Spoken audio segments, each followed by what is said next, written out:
In the 17th century, Qing Dynasty China fell under foreign rule, this time the Manchus. Learned gentlemen who did not want to serve under the foreigners looked back in history for direction. Hongren admired those who fled foreign rule in the Yuan dynasty centuries earlier.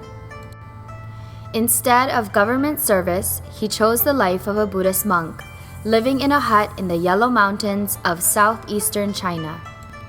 His life and painting style resembled that of Ni Zan, one of the Yuan dynasty masters discussed in podcast 2.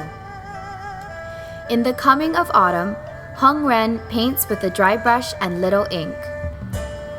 His landscape lacks any sign of human presence. Like Ni Zan's work, it is an expression of loneliness and cold desolation. One can almost hear the wind blowing through the trees, cracking and snapping the dry branches.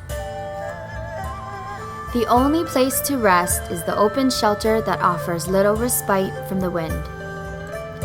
The poem in the upper left says, "At the changing of the seasons, my emotions become sad and lonely. In my wooden hut, I dwell in peace. The mountain winds sometimes come into the gorge, and in the cool harmony, I hear the sound of the branches and trunks." Unlike Ni Zan, Hongren captures an identifiable landscape, the angular, blocky yellow mountains that become a part of his individual style. He paints in a larger scale than Ni Zan, with a greater sense of monumentality.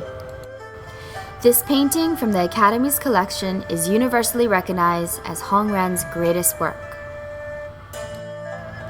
As you wander through the rest of the exhibition, look for the landscape paintings that draw you in. Stop and spend some time enjoying the brushstrokes as well as the mountains and streams.